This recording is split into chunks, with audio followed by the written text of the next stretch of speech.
Good afternoon from the blustery Aberdeen. In 10 minutes, a crucial incident took place when the home goalkeeper Lee Sweeney came out, challenged Kieran Milliken and brought him down outside the box. A lot of people half expecting a red card, and I've seen them given a red card in similar situations, but the referee deemed it a yellow. Later, he was involved with a clanger. He tried to clear a ball and kicked it straight to Graham Wilson, who didn't look a gift horse in the mouth and slotted it home to put Talbot into the lead. And Talbot really upped the pace after that. They got a tremendous lift, having weathered the storm for the initial 10 minutes. Scored again to make the score 2-0. Milliken and Wilson had a good interchange of passes. Milliken giving Wilson the final pass.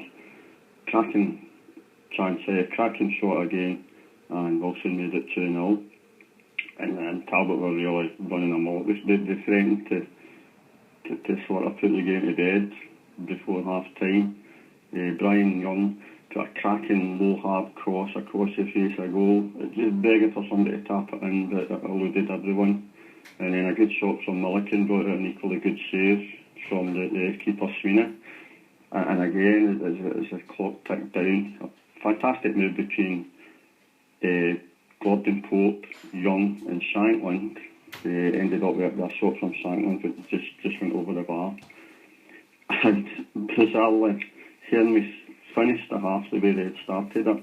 And they had half a chance when they go on the end of a long ball, but it was wasted. And they scored in 2-0 at half time.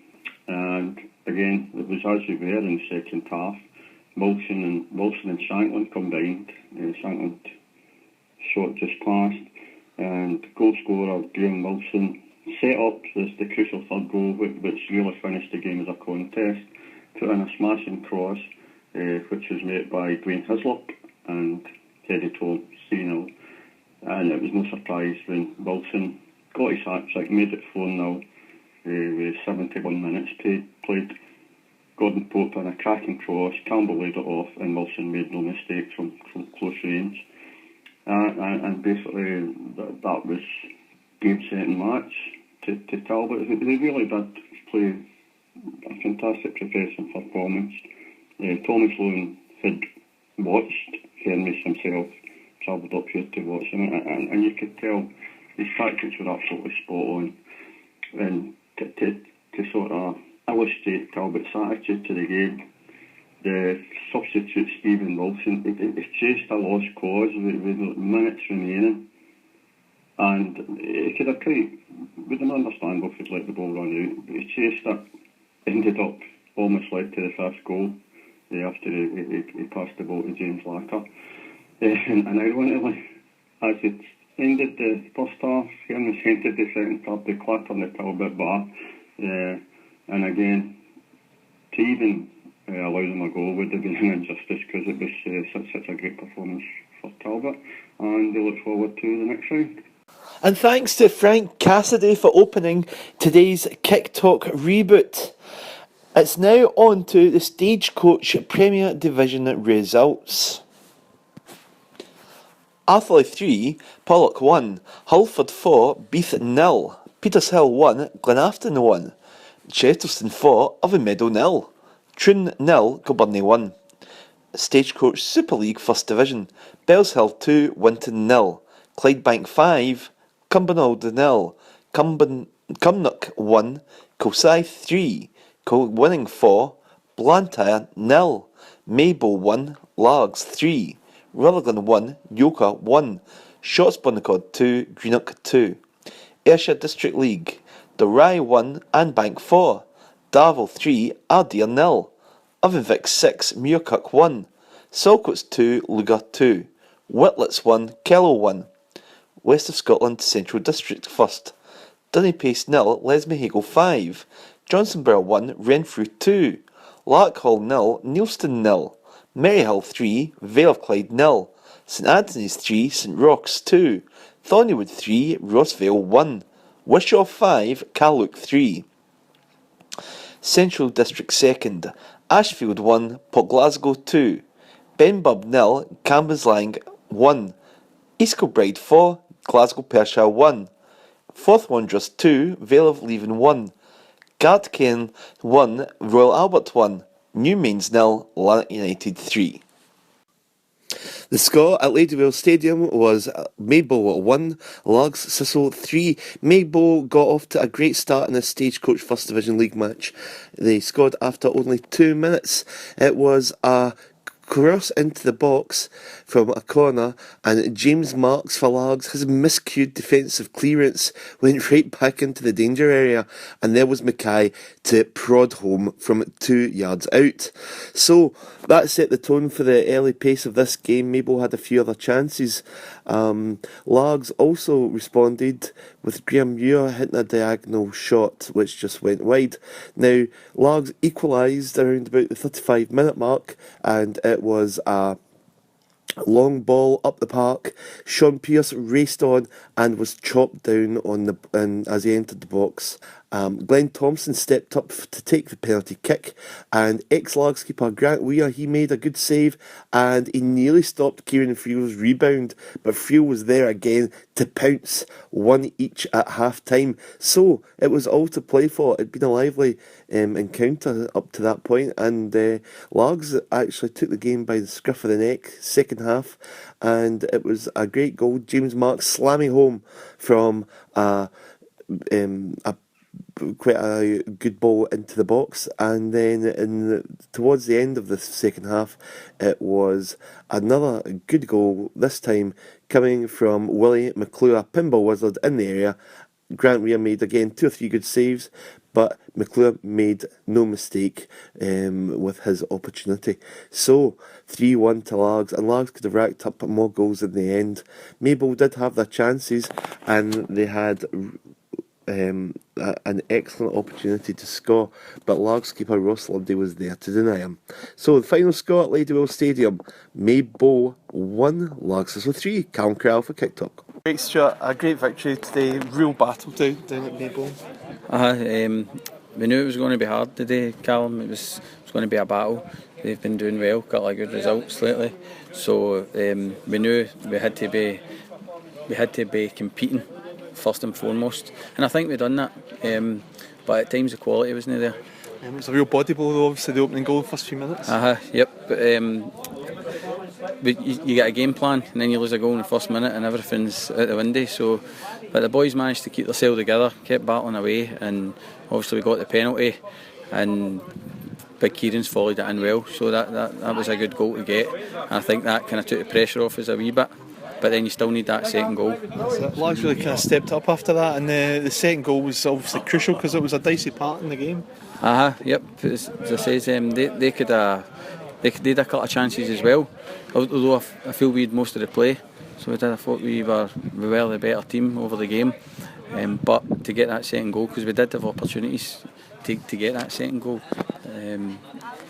Sure, it's recording, don't worry. I'm just panicking there. But yeah, great, and obviously, like you say, the way the goal went in, it was really well taken as well by James. Yep. As I say, the linesman, the slick plays in the shoulder, so sometimes that flag goes up a hell of a lot. But this time he just managed to get one side, and it was a great finish from him. As you know what he can do. That's where Slick likes to play, on the shoulder, and that's where he's most dangerous. And Willie McClure as well. It was good for him to get back on the goal sheet again. Yep. Willie, he'll not be happy at not playing. But he's come on and he's scored a goal. That's all he can do. He worked hard. He actually chased back a couple of times, got a couple of good interceptions, and then he got his goal. So he can't do anything more. That's me and Brian should go out and make decisions, and that's something that we've done today, and it's paid off. So. And let's say Largs could maybe after that confidence, because Maybole did have chances, but then Largs could have actually gone on and actually maybe scored a few more. So 2-1, they had a wee chance or two as well, so the game could have went a different way. Which that's what we're saying in the dressing room. That it's a fine line. You know, when you've got to take advantage of the chances you get, and we should have took more. We should have made more opportunities, good situations as well, which we didn't. But in the end up, we got the goals that we needed, and it's a great result coming here because it's a hard place to come to. Victoria Park, where the final score in the Stagecoach Ayrshire District League match was Irvine Vic 6, Muirkirk 1. Vics went into the game in confident mood after a 5-0 opening day win, and they sort of settled quite quickly. But before the match, there minutes applause in memory of Vic's secretary, Sheena Thompson, who tragically passed away 2 weeks earlier. It was an impeccably observed by both teams, and a fitting tribute to sort of great stalwart in junior football. Having known Sheena for maybe 18-20 years, she was dedicated to her job and was one of the best people in the game, so it was certainly nice and respectful, and the performance he put on would have certainly been a tribute to her. So back to the action, and early on Muirkirk had the first chance when it was a Chris Stewart shot was deflected wide by the Vic's defence. A minute later at the other end, Eddie Ablour looked to be in an onside position, but the flag went up for offside, so as he homed in goal, so that chance was lost. However, in 17 minutes the deadlock was broken as David Adams picked the ball up 25 yards from goal and smashed it right into the top corner of the net, giving Vic's Muirkirk defence no chance. Then in 26 minutes Kevin Adams squeezed home an angle drive from 12 yards to double the lead. 34 minutes, another Vic's near thing as Sean Kirkland, the visiting goalie, tipped a net-bound Darren Russell 25-yard shot over the bar. 2 minutes from half-time, they put in a more sort of comfortable seal in the game when there's Vic's increased their lead, and it was a foul on the edge of the box, and Darren Russell stepped up to knock the set piece, the free kick, into the bottom corner of the net. Just after the break, a David Adams shot was well saved by the Muirkirk keeper. That was 7 minutes in. Only a matter of time before Vic scored again, and indeed they did in 61 minutes as Adam rolled the ball home from 16 yards. And then it was Adams who got in the act, shooting home from 12 yards, 10 minutes from time.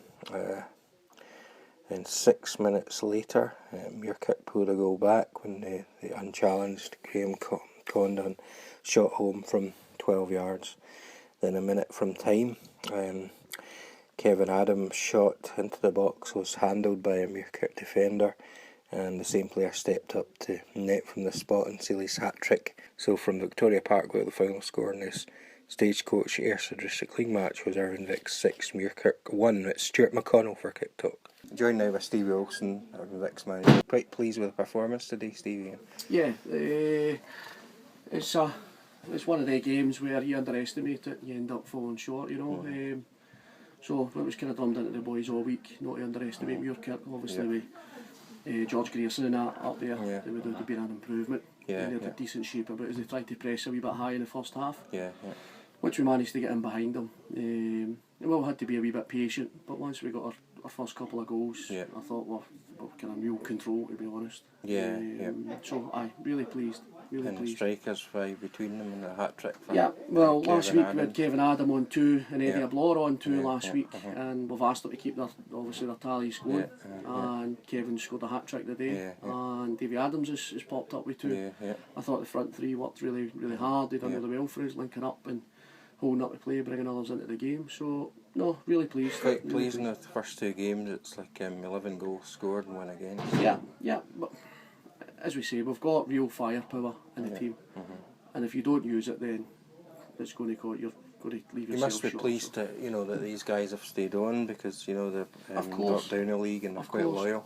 The fact that we were so close last season, there's easily games where you look over and you think we could have picked up maximum points here and there, and to go down with 3 points, we realised how close we were. It's a great dressing room. They're well motivated. They really want to work hard for the club and each other, which is good, and I think you can see that the way they're working, the shape of the team. As soon as somebody's out of position, they're working to get their backsides back in, which is great, and it makes their job a lot easier. So to keep the squad together and then add the quality we've added with Andrew Hislop and Jordan Craig, the middle left back, and Paul Monin, Carlos Garamuza coming back in, young Robbie coming back in. So the squad's actually probably a wee bit better than it was last year. We've got good quality throughout the squad. And well done to Irvine Vicks. A convincing victory after a very tough week for them after the loss of Secretary Sheena Thompson. So that's it for another Kick Talk on that poignant note.